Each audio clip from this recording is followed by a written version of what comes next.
hope he doesn't try and use the brake. Yeah. Well, he's got less weight than us to pull, hasn't he? His acceleration will be good. He's got bigger balls as well.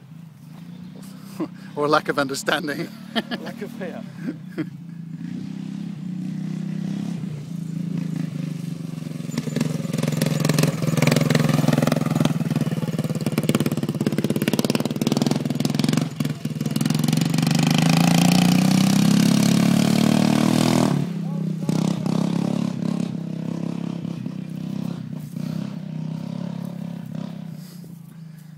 He's gone for the second lap. Let's hope he knows how to stop when he gets here without ramming the brakes on too soon.